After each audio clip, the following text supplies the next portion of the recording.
Good afternoon. This is Dimitri Lascaris coming to you from Montreal, Canada on August 3rd, 2024. I have invited back to speak with us today our guest from Lebanon, our wonderful geopolitical analyst, Laith Marouf.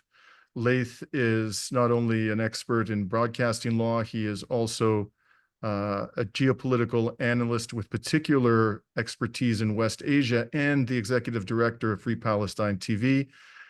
We have a lot to cover today. Laith, as you know, we want to talk about the assassinations of resistance leaders, the likely response, conditions in Lebanon, and we're going to talk about a new surveillance video from Hezbollah over an important airbase in the north of occupied Palestine. And lastly, we're going to talk about the anointed one, Kamala Harris. But before you do that, let me welcome you back onto the program and talk to us a little bit about please, Free Palestine TV and what it's up to nowadays. Yes, you can visit us on freepalestine.video where you can follow all our socials and do donations. We are preparing right now for the eventuality of an all-out war. Thus, we are building teams to be positions in different parts of the country and inside the West Bank. And we're calling on all people to donate as much as they can right now before the banks closed down and we're unable to collect some money. So visit our website, freepalestine.video. Please donate generously. You can find all our socials there. You can find reports from the ground, interviews with politicians and thinkers in the region, and translations of all the operation videos by the Axis of Resistance.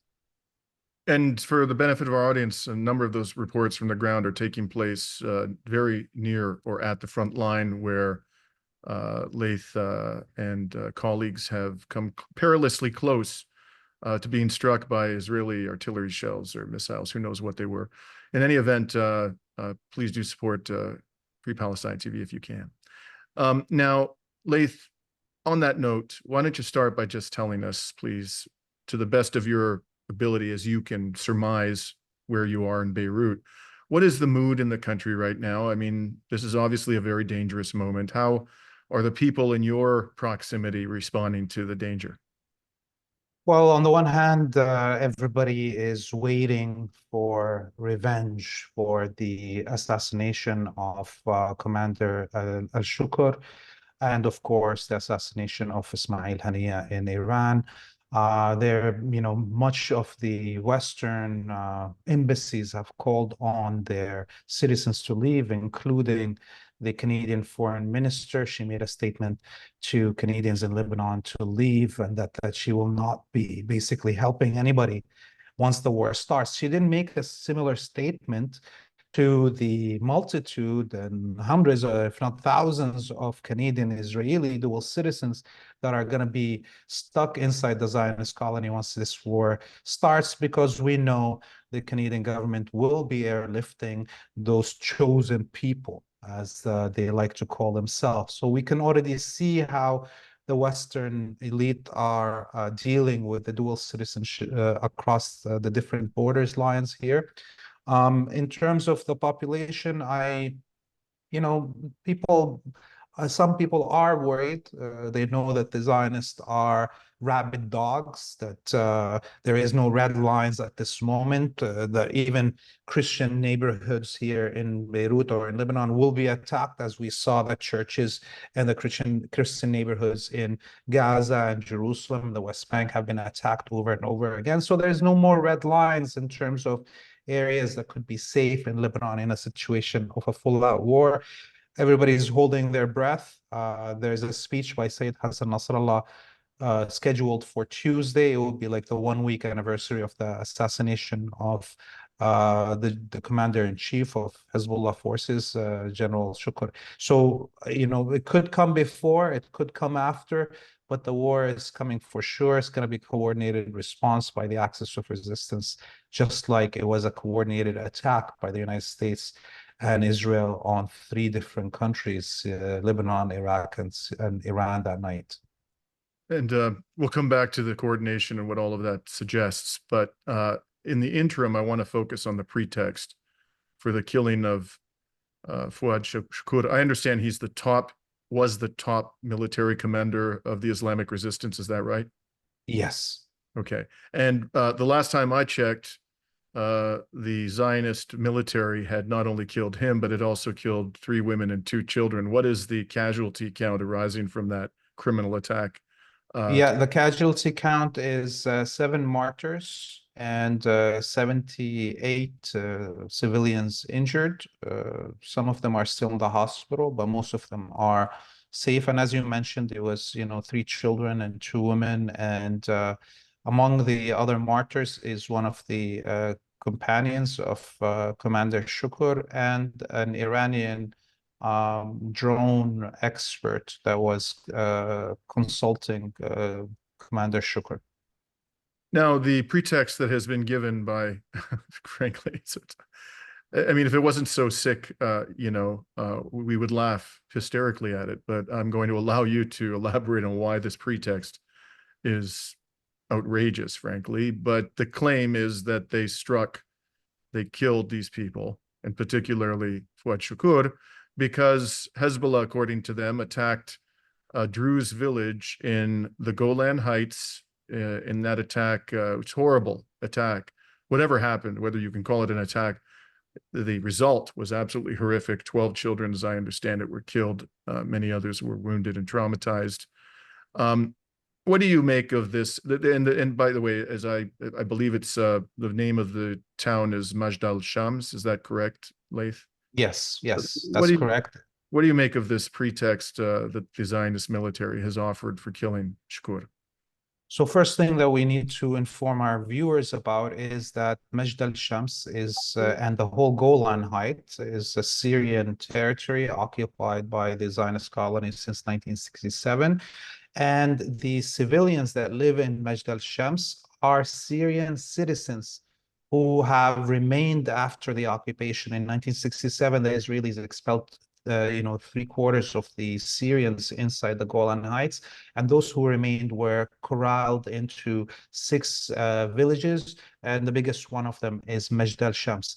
These Syrian citizens refused to take the Israeli citizenship. They were offered it and they refused it. They, celebrate Syria's independence every year. They carry President Assad's pictures. They have given martyrs for the liberation of their land and many political prisoners. So the excuse that somehow suddenly the Israelis and the West care for the life of Arab children after we saw them kill 50,000 Palestinian children in 10 months is disgusting. And of course the civilians in the Syrian civilians in Majd al-Shams, when the Israeli politicians attempted to come to Majd al-Shams to take photo ops, actually chased away Smotrich, the Minister of Finance, the fascist, Ben Gvir, and Netanyahu was blocked and chased away with chants of "Get out of here, murderers, you're trying to dance on the blood of our children." Above and beyond that, all the political leadership of the Druze sect of Islam and their spiritual leaders in the Golan Heights, in Syria, in Lebanon, in Jordan, in Palestine, all made statements condemning the attempt to, number one, blame the Islamic resistance in Lebanon, Hezbollah, for this unfortunate attack, and condemned the abuse of the memory of these martyrs to kill Lebanese civilians, as we saw. So clearly, this was a made-up excuse. And finally, what I would say about this is that the Israelis are claiming a Hezbollah Falak missile hit the playground. The Falak missile has a 10-kilometer range. Majd al-Shams is on the other side of the mountain range of,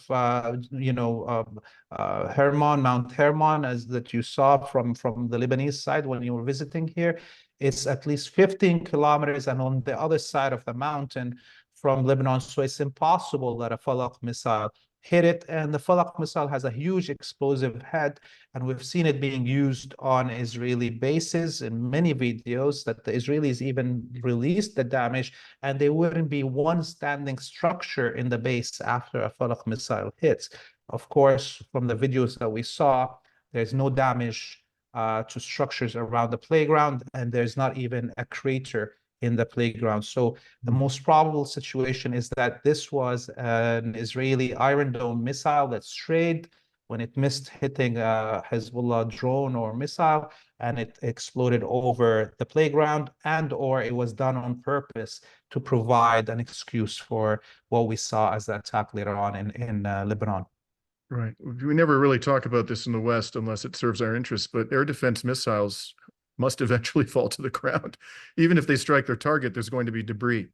And the debris can be deadly, but oftentimes they miss their target, and then they're going to fall to the earth, and people tragically will die. So that is always a hypothesis that we have to entertain, at least, depending upon the nature of the evidence available. And certainly the Israelis cannot be trusted in the absence of credible independent evidence. They cannot be trusted one iota. I think any sensible person would understand that. So let's talk then about the killing of Ismail Haniyeh in Tehran, which was done at around the same time. And as you mentioned, important to bear this in mind, the Americans, by their own admission, attacked within this 24 to 48-hour period when Shukur and Haniyeh were being assassinated. They attacked the Popular Mobilization Forces in Iraq, which form part of the Iraqi security forces, part of the state. And they killed 4 of its members, eliciting a scathing denunciation from the Iraqi military, calling it a heinous crime. So that's some of the coordination people need to bear in mind. But let's talk about the killing of Haniyeh. And I want to start by raising a question with you, Laith, that nobody really seems to talk about in these situations. Even though Israel hasn't formally admitted to the killing, as far as I know, as I've reported in a previous episode, the government office that is under the auspices of Netanyahu, the Israeli government media office, put out a tweet shortly after he was killed, showing the word "eliminated" stamped across the forehead of Haniyeh, and then it deleted the tweet. Personally, I don't think that the thing was put out there erroneously. I think it was put out there and deleted quite consciously. They were trying to send a message. They're clearly trying to create the impression, I think, without coming out and saying it, that they are behind the killing of Haniyeh. But why should we assume that that is in fact the case?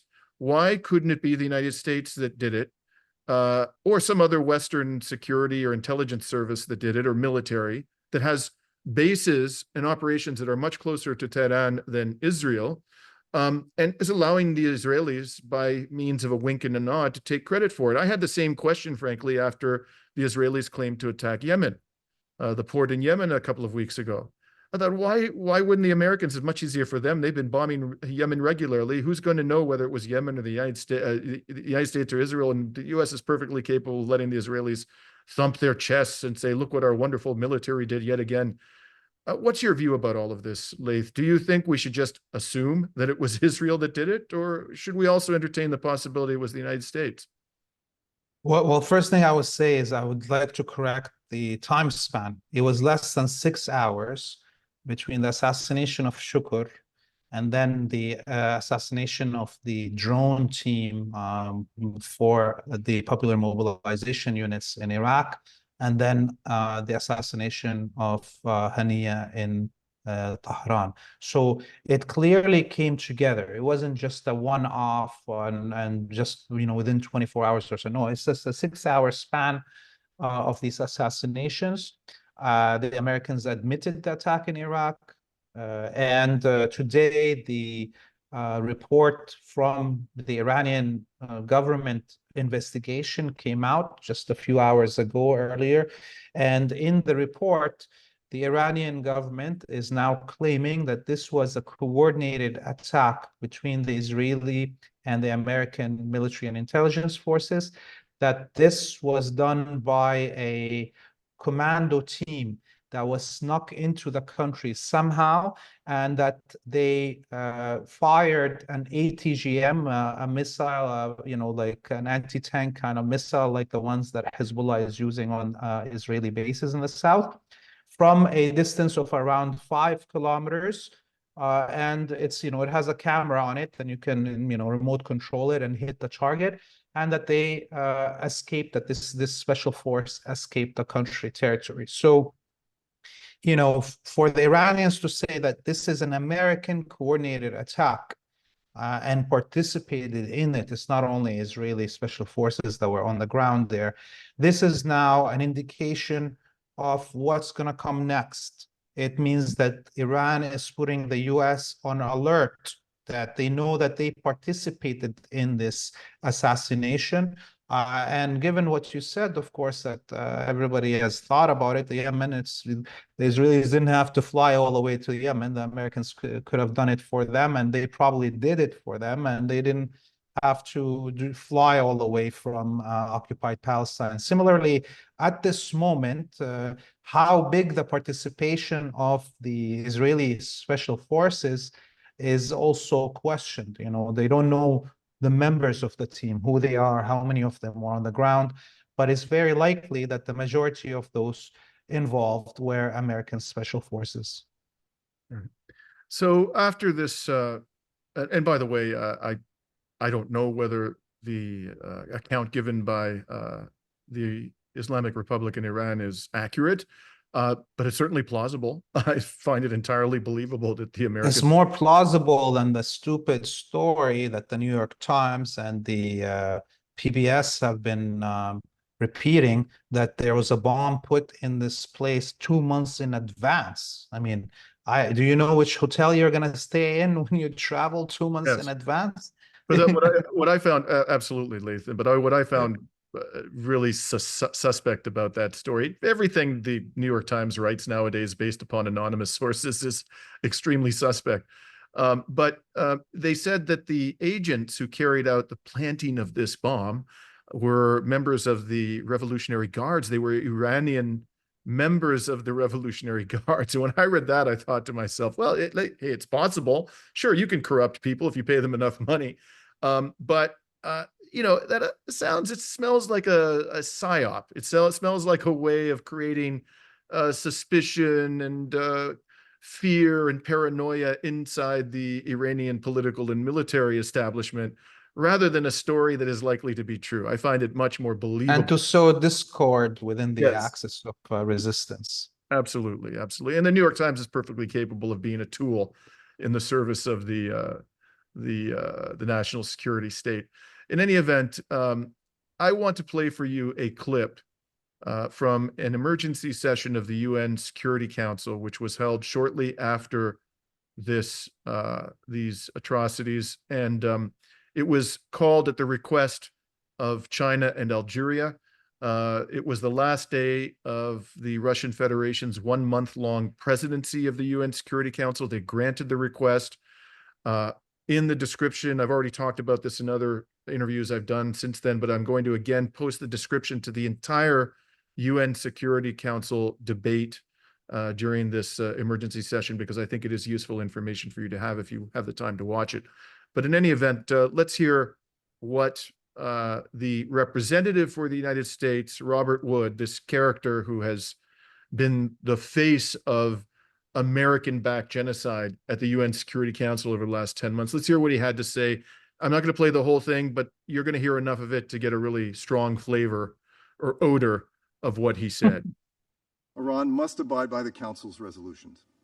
And failing that, the Security Council must consider additional measures to enforce its resolutions to hold Iran accountable and address repeated actions by its terrorist proxies and partners that threaten regional peace and security.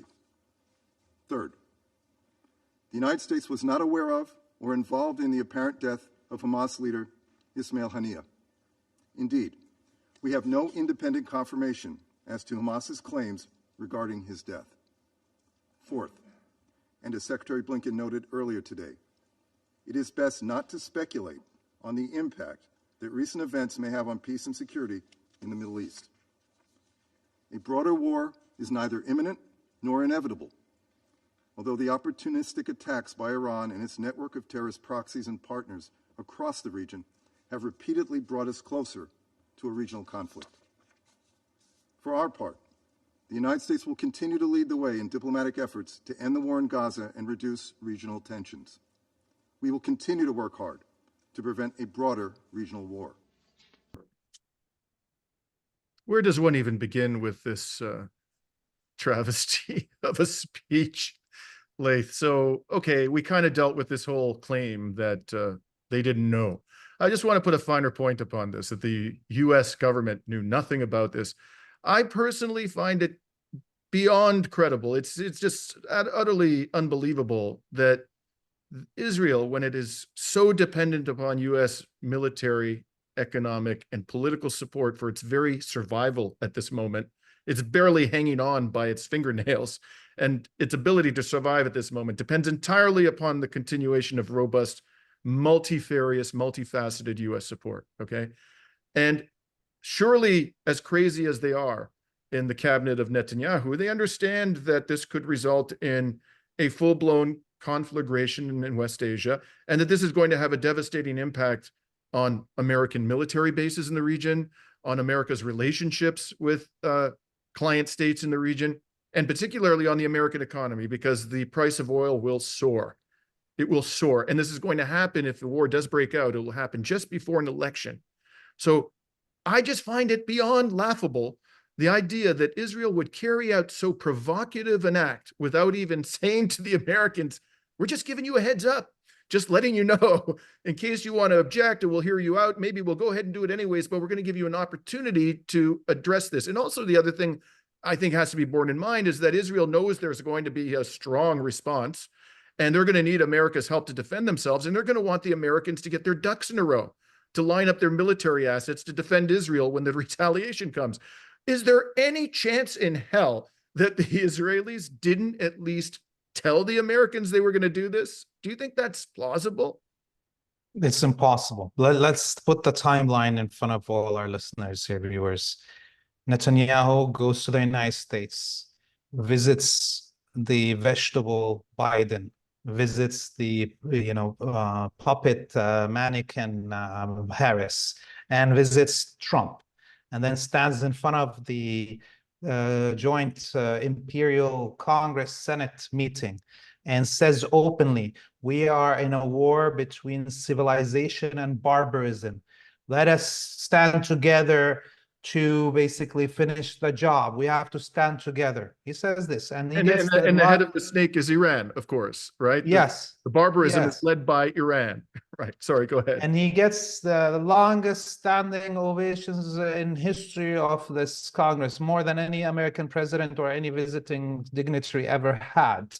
And then while he's in the United States, the attack on Majd al-Shams happens.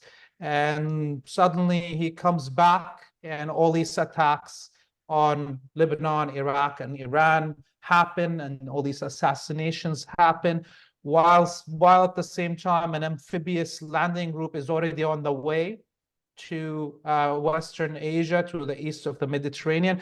These are clear steps in the direction of where things are going.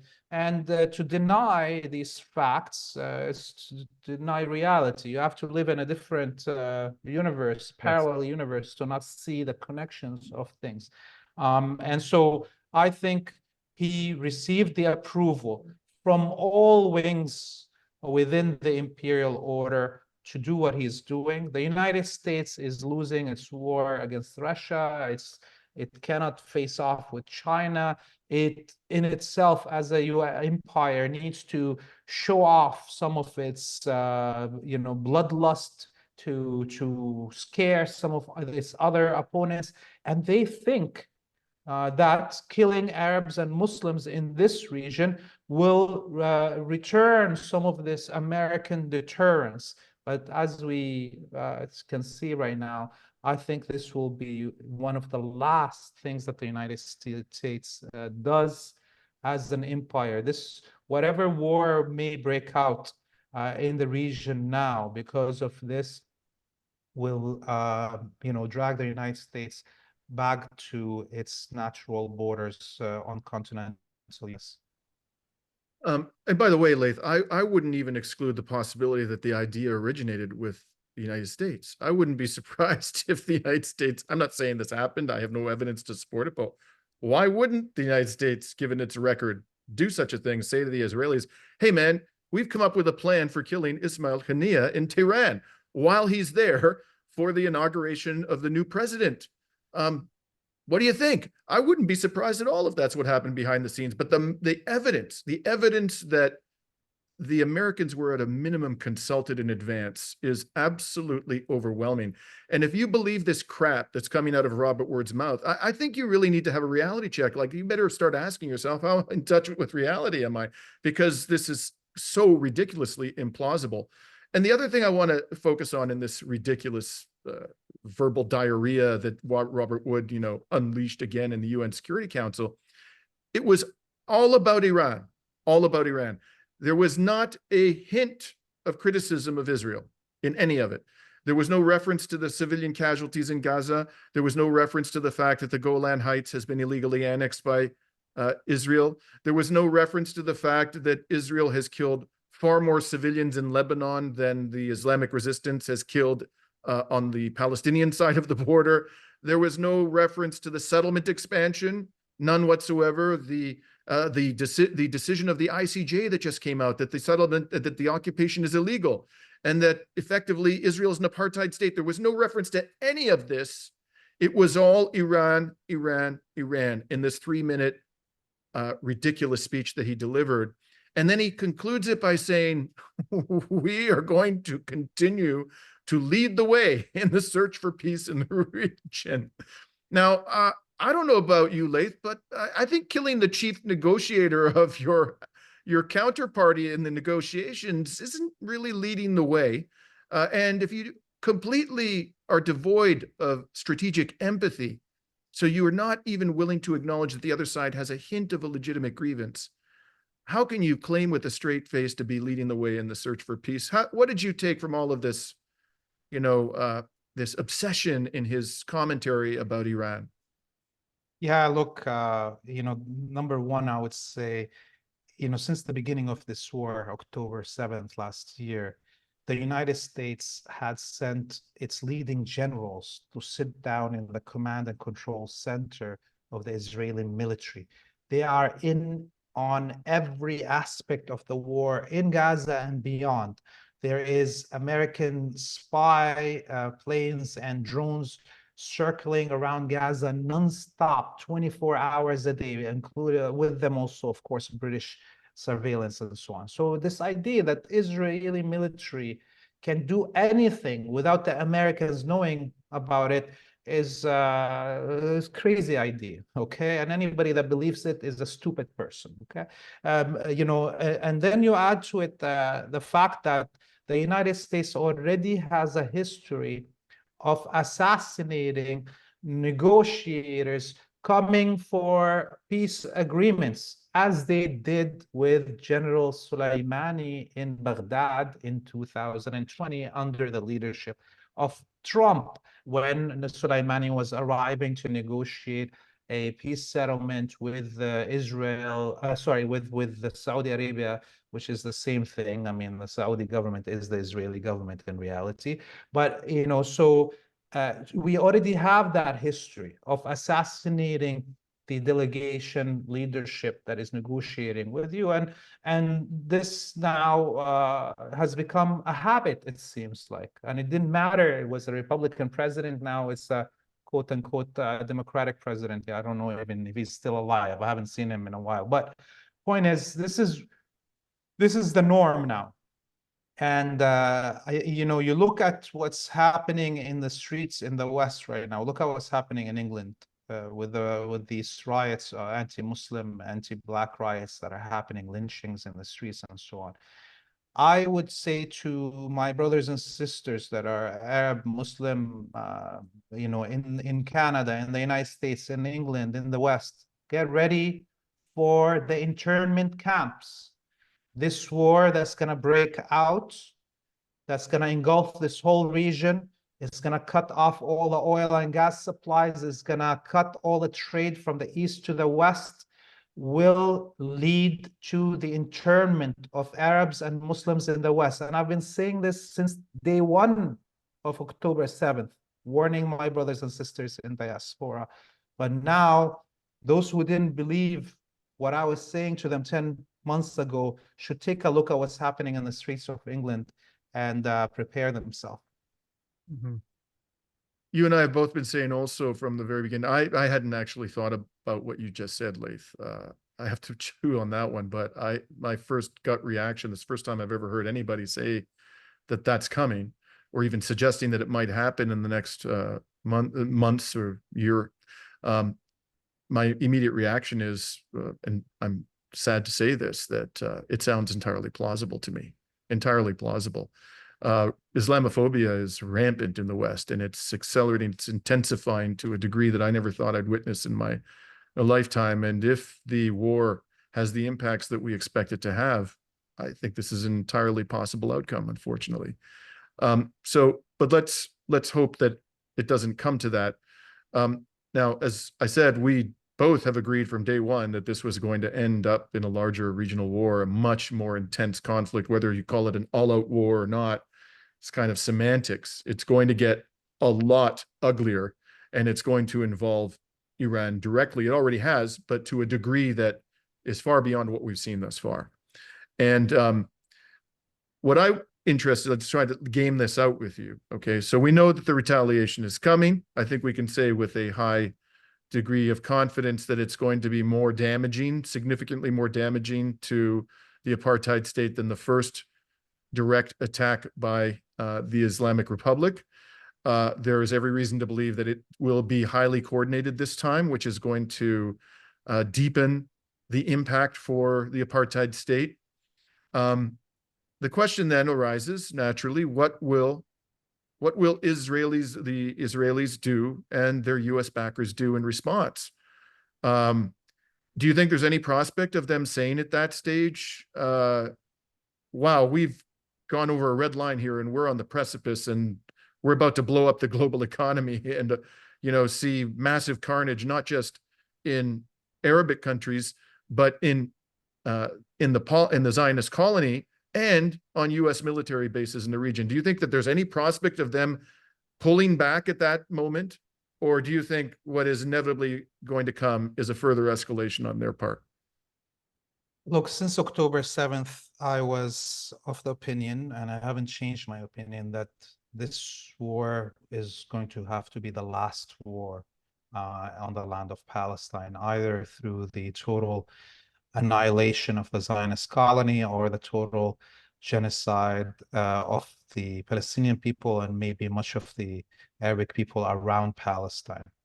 The Axis of Resistance leadership has been trying very hard to not allow this to become a full-out war, believing that there is a way to kind of mitigate the situation with war of attrition from the outside, that the Zionists and the United States will back out, and they will stop the genocide in Gaza, and somehow there will be a long-term ceasefire that eventually the Zionist colony will collapse internally because of all the pressures from the outside, the courts and what have you.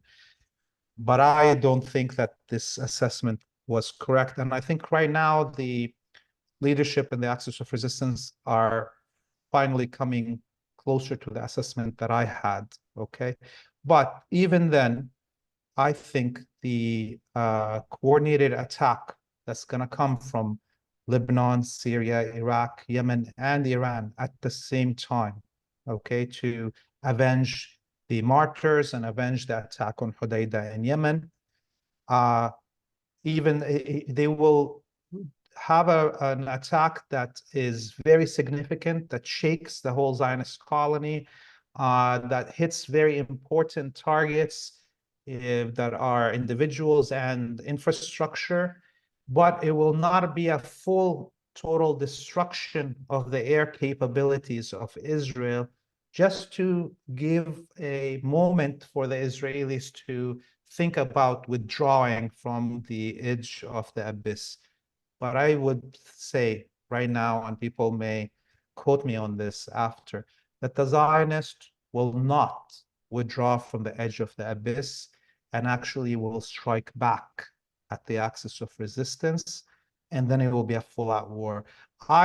If it was up to me, if it was my preference, I will take out all the Israeli air bases and their air defenses from the first blow so they can't attack back. But if that happens, and this is the calculation that probably the axis of resistance has, if that happens, then there is no exit ramp for the Israelis and the Americans will come in full force from, and it's a full-out war.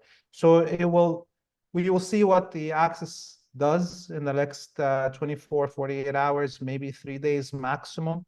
But I don't see us stopping anywhere. It doesn't matter what the attack from the Axis of resistance will be.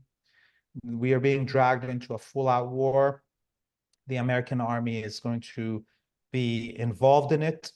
The Russian military is getting ready in Syria, by the way. They just built a new base with the Syrian military in Ain al-Arab on the border with Turkey, which means Turkey has approved that building of that base. We just also heard Kim Jong-un, president of the Democratic Republic of Korea, saying that he will defend Iran if there is an attack on it, meaning he's providing a nuclear umbrella for Iran.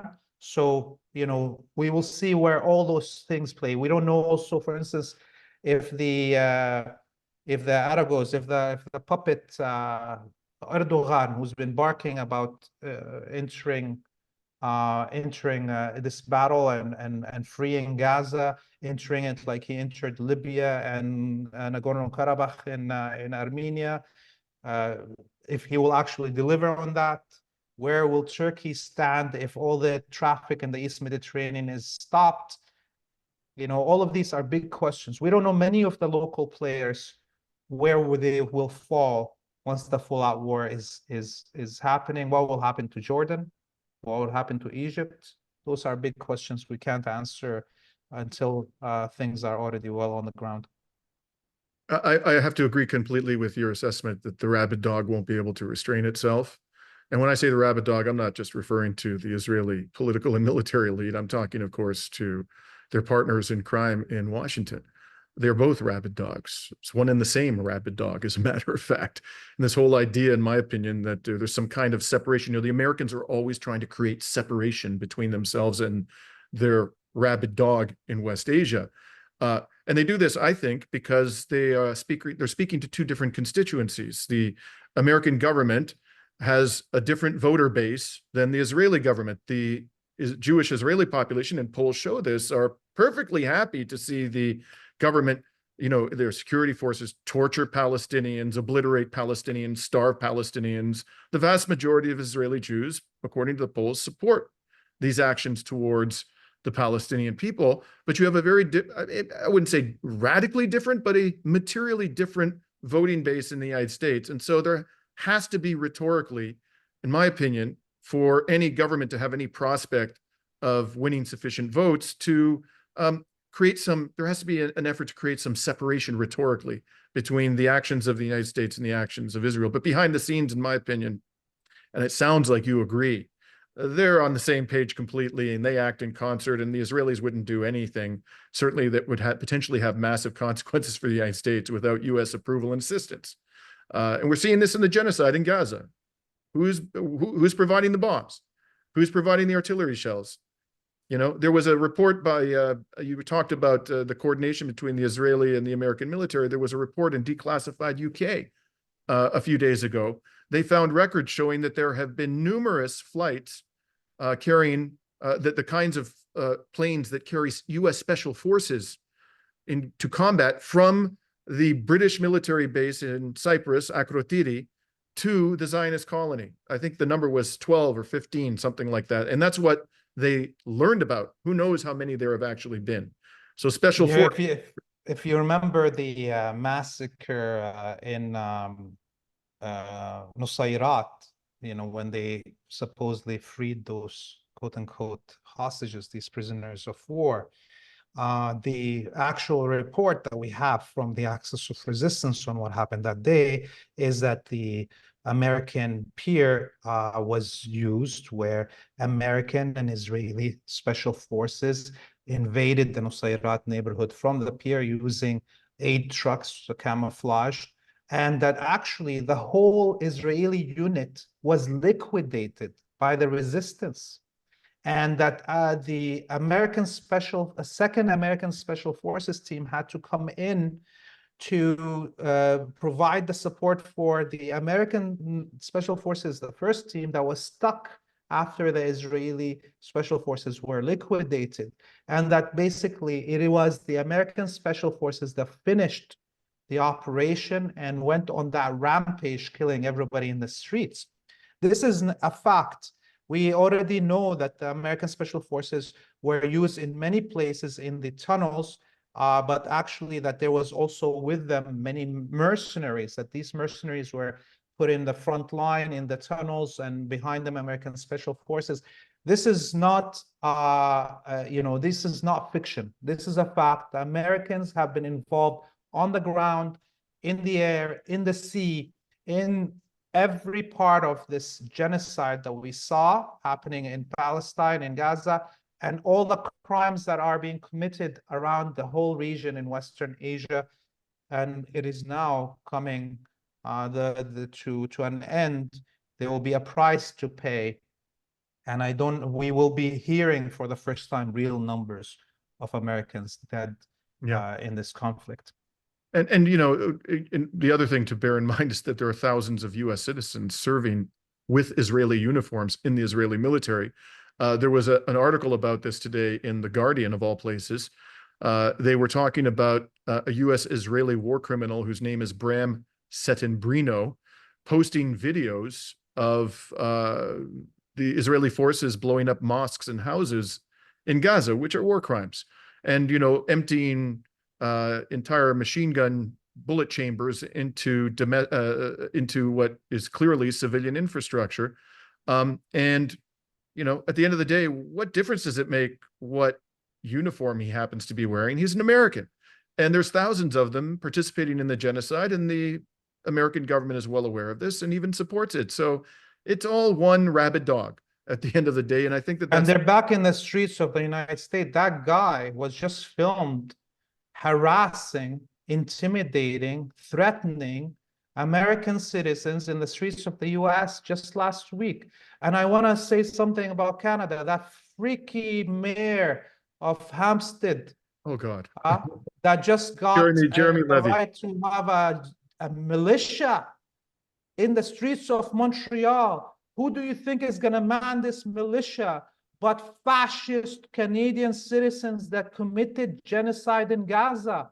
Those are the ones that are going to be armed in the streets of Montreal. And I say this now, the Arabic and Muslim communities should start building their own militias, okay? In towns and cities that they have a majority, like Durban in Michigan, they should start their own militia.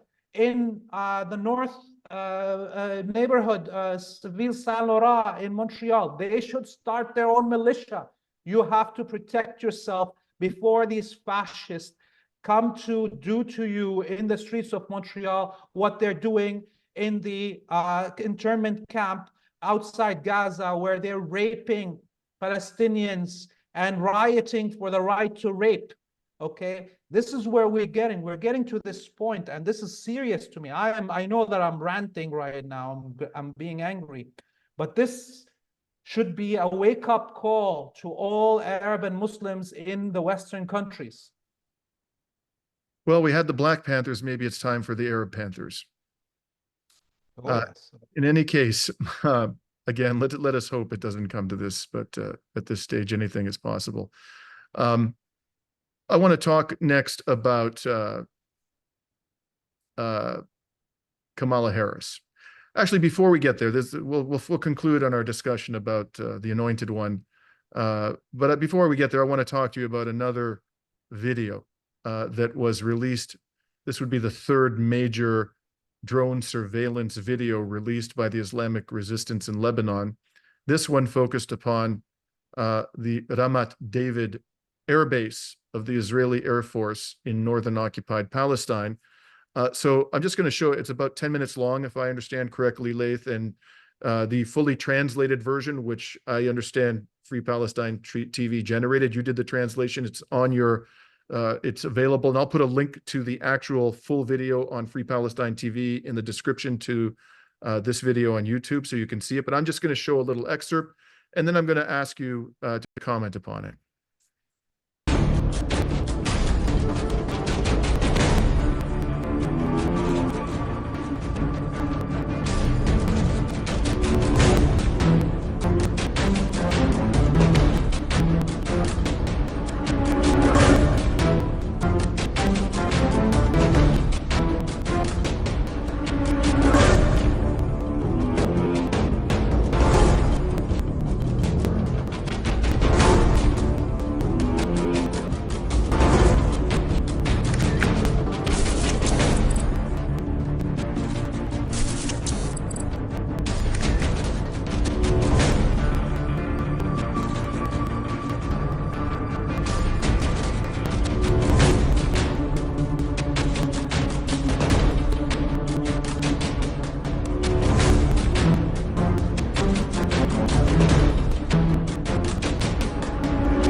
So Laith, that, as I indicated, is about a little more than a minute of what is about a 10-minute video. I thought it gave us a sense of what's in the video.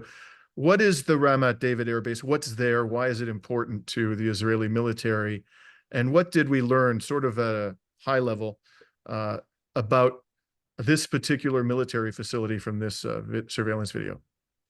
So, the Israeli Air Force has a lot of airfields, but it only has two major air bases in all of historical Palestine. One of them is this Ramath David in the north, and the other one is in the Naqab Desert, and it was the one that the Iranians hit during their retaliation against the attack on their embassy in Damascus in April.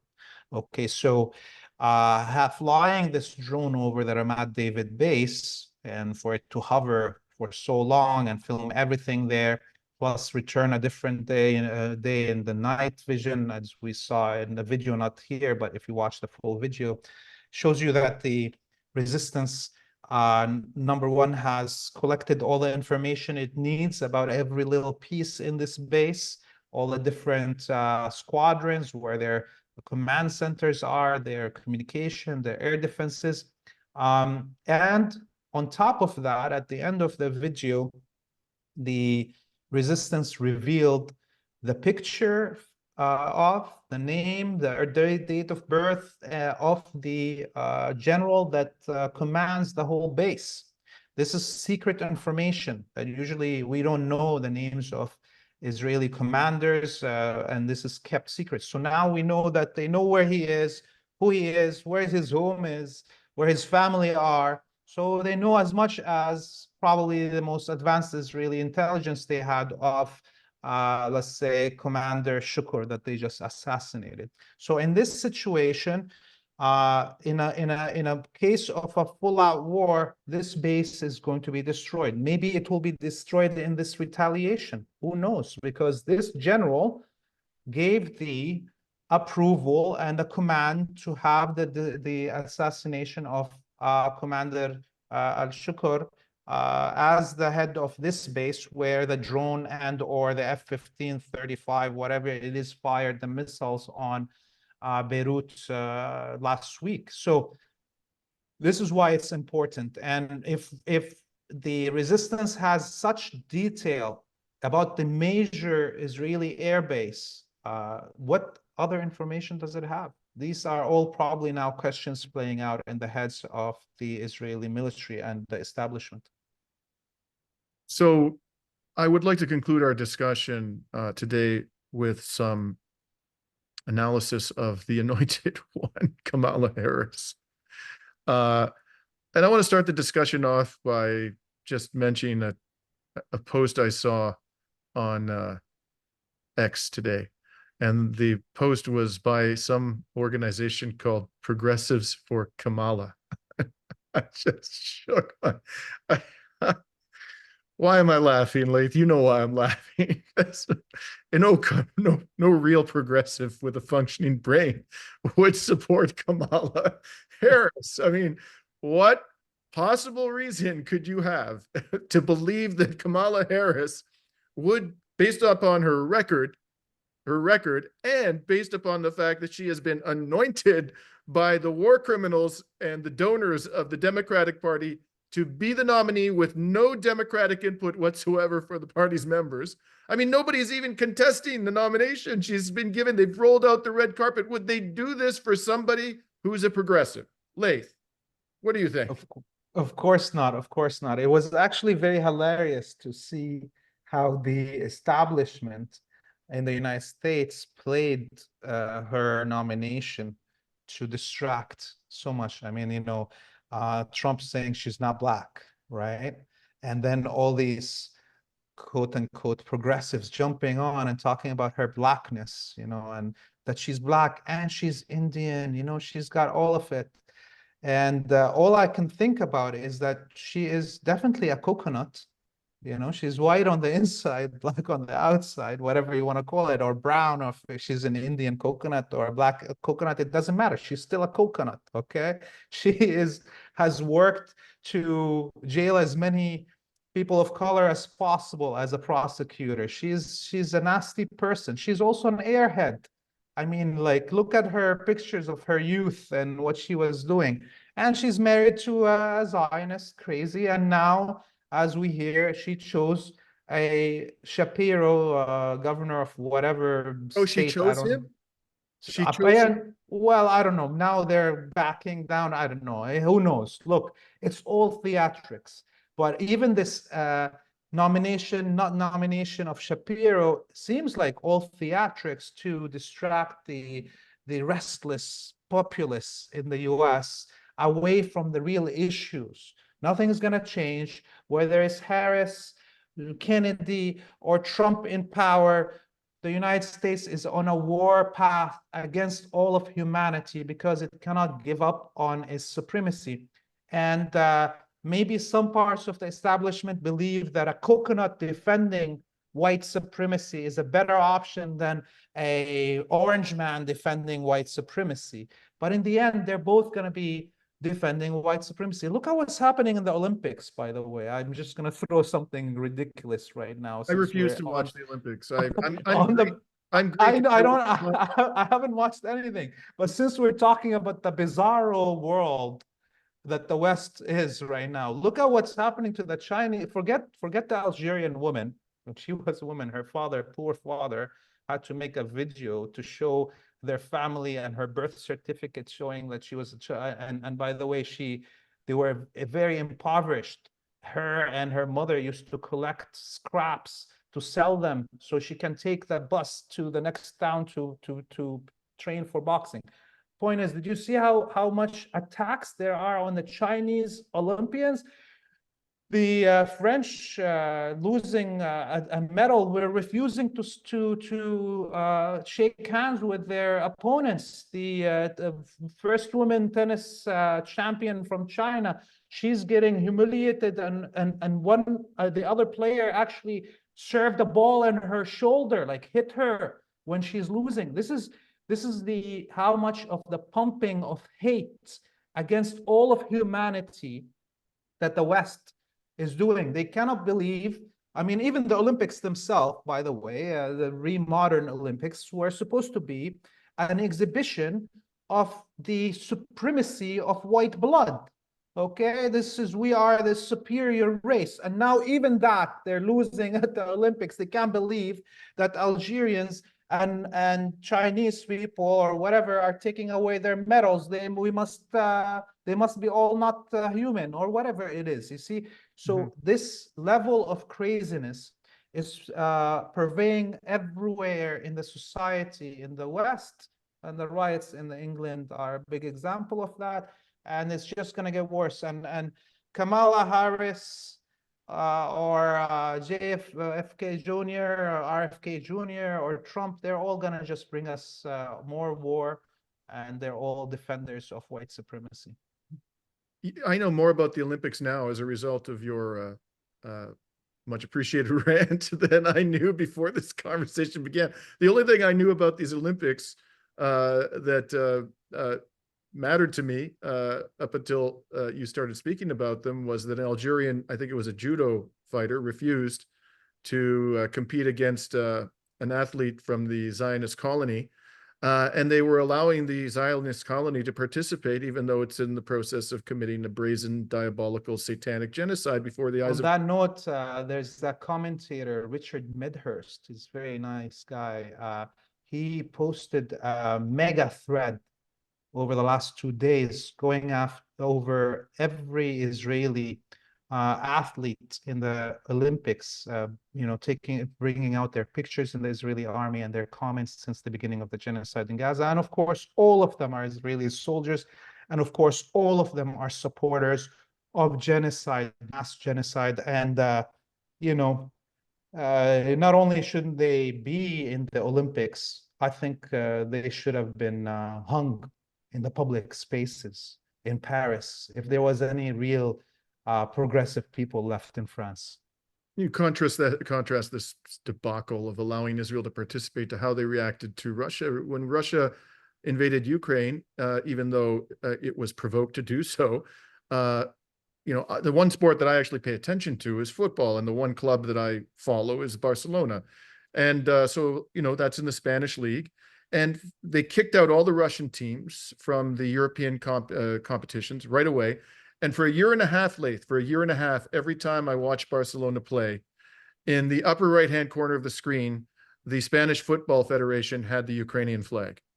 The whole goddamn time.